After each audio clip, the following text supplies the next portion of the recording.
Here they found themselves in the grand cycle. The fall turns into the winter into the spring into the summer, and through it all, there they are day by day, month by month, year by year, forever in their cycle of the Daily Solutions podcast. Okay. All right. Hey, everybody. Hello. Happy to be here. I'm happy to be here. This is Ashkahn. My name's Ashkahn. And I'm Graham over here. And the question we have today is, how has it been? No, it's not a question. It's not a question. I messed up our question. It was how do you? Give you another chance. Let's see. How do you How is do what you? our How today's do you? question starts with. Yeah. How do you manage your staff? And who has what responsibilities? How do you manage your staff? And who does what? And who does Well, who has the what stuff? responsibilities is, the real question. Yeah, I mean, it's a big question. So Great one. Good Nailed work. it. Thanks for That's sending a that good one question. in. So I guess one thing you should know, I mean, we've at this point been around for like 7.5 years and have tried a number of different things over the years and Yeah. have been a lot more actively working shifts in the shop and not. And so we have many things that I think have tried and failed at to end up where we are right now. Not that where we are right now is necessarily the perfect system, but it at least has made it longer than all the other stuff we did that didn't work. Yep. So we can talk a little bit about what we do now, and we can also talk about some of the other botched attempts at a good management system and some lessons at least that we've learned and flowed on throughout the years. Yeah. So right now, I guess just to give a little background, we don't actually even work in the shop ourselves. So other than being kind of consultants to the people working the shop, there's very little day-to-day interaction that we're having in there. And we have kind of like, I think 4 total like classes of employees that they could be in. Yeah, casts, if you will. Casts of people, yeah. And we treat them differently. So someone is just like someone in training, so that's just when we first hire someone. We have someone that's kind of in their training process. And then we have someone who's kind of just the normal, their jobs, their responsibilities really go no further than coming into work, booking people in while they're here, cleaning, getting people, through the whole process of floating, all the that sort of basic, stuff. just float attendant or salt monkey, as we call them, kind of regular duties. And then we have kind of like 2 classes of manager, I guess is the easiest way of seeing it. And Tacos and Taco Supremes. that's our titles for them. Yeah, there's the tacos and the taco supremes, and so there's kind of right now one person at the very top of our little system, the taco supreme, and there's 2 people below him, and then there's the rest of our employees. So that's our kind of basic setup.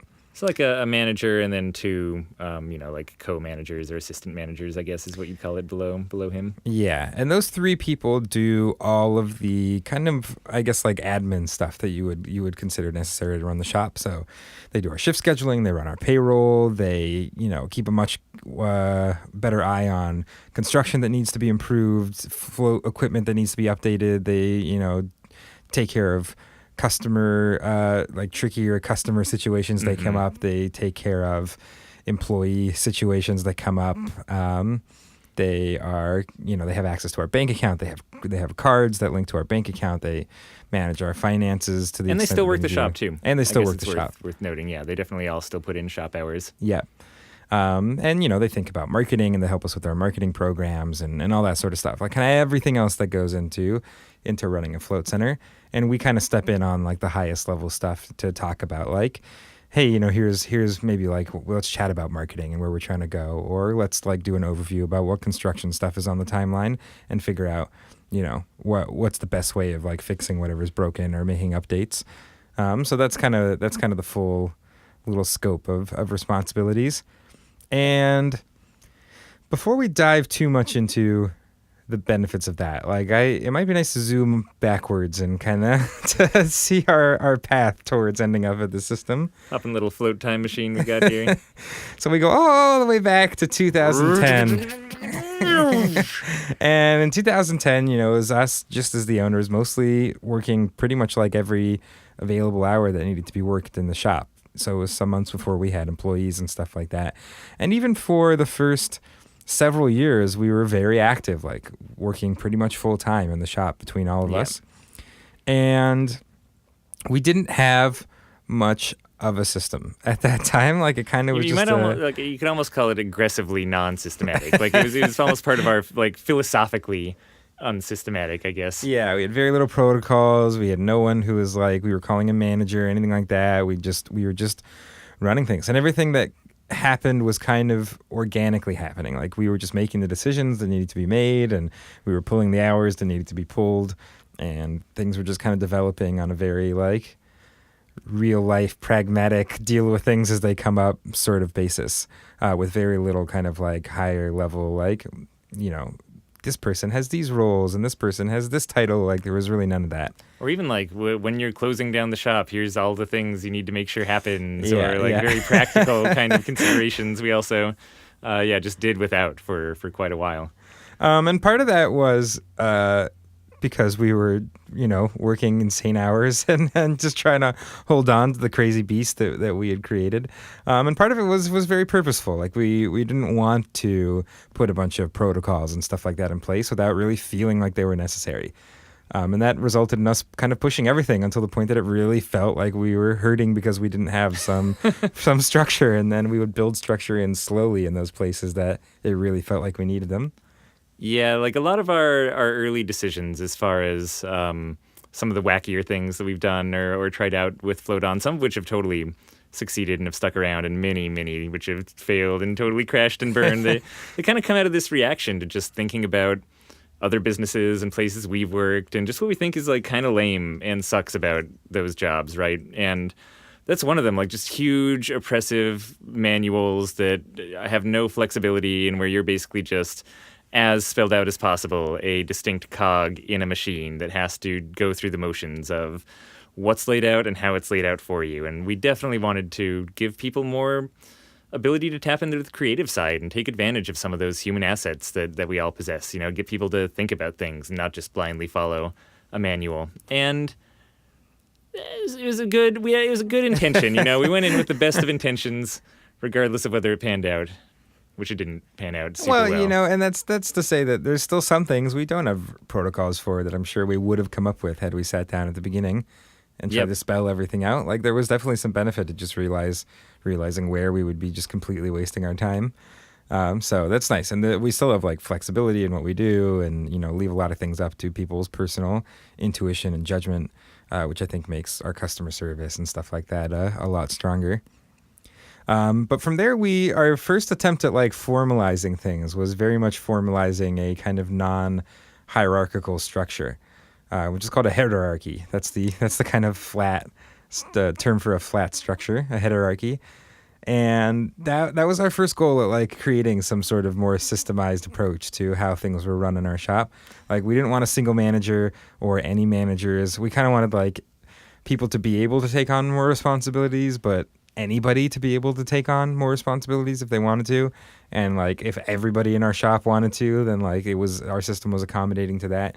So it was again a very kind of like egalitarian approach, trying to not have kind of a person at the top of a pyramid. And one of the first things that we found was definitely not everyone in the shop was interested in that. Yeah. Even with the promise of more pay, like a surprising number of people just wanted to be able to clock out at the end of the day and have that kind of be the end of it, and didn't even really want to spend time when they're clocked in dealing with more of the creative, administrative side of things.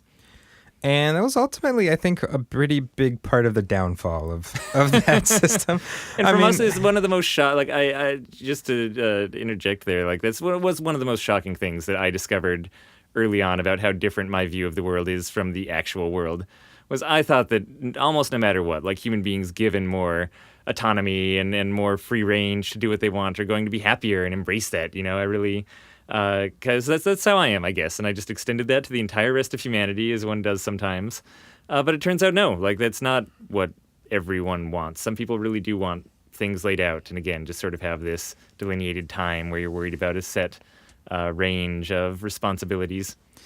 Yeah, you know, running a small business is kind of a crazy thing. Like, there's just a lot of stuff that can happen. There's a lot of decisions that need to be made all the time, and yeah, like people just felt like they didn't necessarily want to, like everyone didn't want to be a part of the hiring process. They were okay with just a few people hiring people and not having to like be involved in every decision.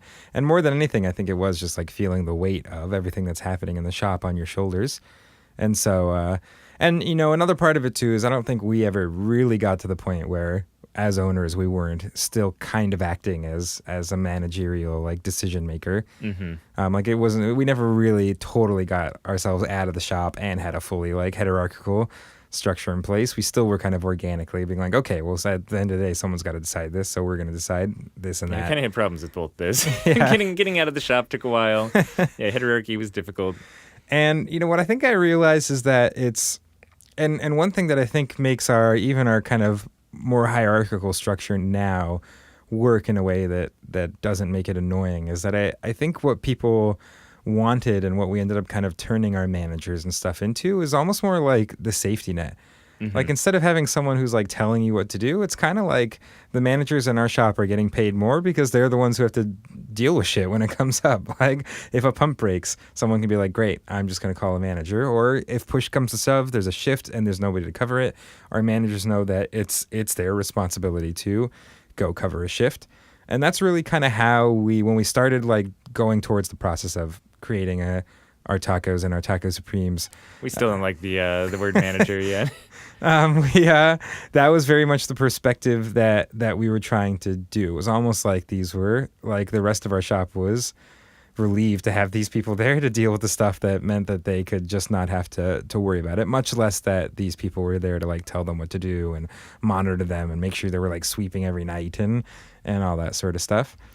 Or like, and also all the tasks that you sort of just wish you had a parent around to do. You know, it's like, oh, we need to pay utility bills every month. Or like the landlord has something important about like the new water meter that we really need to discuss. And it's like, can you go do all that adulting for me? So almost like that role of higher level of responsible things that need to get done but aren't necessarily the like most entertaining or the fun parts of getting to make decisions. Those getting pushed to a manager, I think people were also really happy about. And we try to pay attention to the things that I think do kind of lead to managerial positions and stuff getting annoying for people. So like our managers have, you know, they don't really have access to, or it's better to say our shop really has access to the full amount of information that's available to anybody. Our finances are open. When we run payroll, we put out payroll reports for everyone. It's not like there's this secret hidden door of information that our managers get access to that the rest of our staff don't. And I think that's part of like helping everyone feel like they're a part of the shop and they can make informed decisions and stuff like that. And again, some of it just comes down to responsibilities. Like there's plenty of shops where if there's a shift that is going to get covered, like a manager is just going to force someone to do it. And that manager's decision of who has to work it is the final say. And instead what we're saying is like, listen, you're getting paid more as a manager to be the person who has to do the worst stuff sometimes. Like the reason you have to go in randomly on a Thursday night to cover a shift is because you make like $2, $3, $4 more than these other people, and that's what that extra money is going to. You kind of taking on the burden that comes with running this thing. Yeah, definitely. I guess it's an interesting shift. It's almost like taking someone and putting them into a role of service as getting more money. Like in a very real way, the job of the managers that we have is not to have like underlings who do their bidding as much as the manager is the one who is at service to the shop and at service to the people under them. And less responsibility also just means less to worry about rather than like less control over their own lives. So a little different dynamic, I think, just power-wise than in a lot of other businesses. Yeah, it's interesting. Like, and sometimes instead of having people like gunning for that manager position and like undercutting their boss, like we've had an opening before and we had to kind of like coax people to be like, okay, someone needs to like step up and offer to be the next manager. Like people definitely see it as like a position of greater like responsibility and work, and so I think that creates an environment where people are really grateful for our managers. Like they really like appreciate the fact that they're there to do what they do. Yeah. And I guess another thing that we've learned along the way did kind of involve our more ramshackle way of just delineating responsibility in general. You know, again, like Ashkahn kind of said at the beginning, it was just us having things that need to get done, knowing that someone needed to do them, and kind of selecting at random from this big list and being like, well, I'm going to tackle this thing, you know? And that's just, it kind of worked out. And we all just knew that at the end of the day, we had to get all these things done. And at some point, we started actually bringing on our first staff members, which I think is pretty much like probably around day one of someone else working in our shop is when they were just like, do you have written down how to do any of this stuff? Or what are my responsibilities again? Can you document at least some of this, And it was a very slow process to get to the point we are now, which is we have a huge amount of documentation, which we just keep in our float helm guide, where everyone can kind of see the different entries. And it's been this move from almost no control and no micromanaging to a huge amount of really delineating what's getting done every single day through a series of task generators and through our employee guide. And I think how we ultimately, like that worry was still there of how do we stop this level of control and tasks and stuff like that from being oppressive and being way too controlling and just kind of suck the enjoyment out of being in a job. And the ability to, basically just giving our staff control, giving them the ability to manipulate and change those rules and adjust the tasks that pop up and change what's written in the guide, I think has been the development of our initial philosophy. It's like we didn't want oppressiveness, and so we steered away from any kind of control. When in fact, people want a guide. They want to know what to do. They want to know what's expected. And I think the way you get away from that oppressive atmosphere is to give them control over those tools and control over what they're working on. Really, all of this is a mix of the structure and protocols you're figuring out and of your company culture. And you can't really have either one work without the other. You can come with all sorts of clever structures for things, but if you're not also pairing that with you telling people hey, I want you to be able to make decisions. I want you to be able to feel like you can do things the way that you think are right. You got to kind of have that part of it as well. And if you just say stuff like that and you have nothing set up in your business to actually empower people or give them autonomy, then it just seems like you're a giant phony. So it's it's really got to be both of those things working together. You have to kind of have an idea of how you want your shop to run and try to get that philosophy to the people running it, and then pair that with actual structure and systems that support that philosophy. Yeah. So it's been this slow growth of our management system, which makes it an interesting question to answer. It very much did start with these kind of more high and lofty ideals and a lot more chaos, and it's gotten way more controlled. But a lot of those ideals that we had initially, we've still kept. Just the implementations of them have really morphed over time. And ultimately, it's settled into a lot more traditional management structures still, despite all of our trying to set up all these alternative structures. And we do things very different in many respects.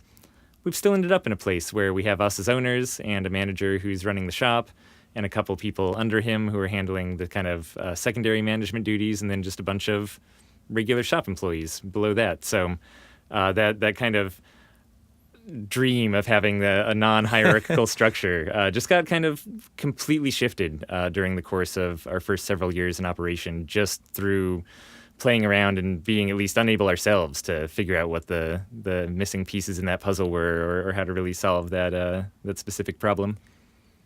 Yeah, I almost feel like the bigger your company gets, the more it starts to go towards these crazy corporate sort of things, and then the more you need these insane sort of structures to try to counterbalance that. It's almost like you have to you get pushed extreme in one direction, you have to push extreme in the other direction to try to stop yourself from going full corporate. And you never want to go full corporate.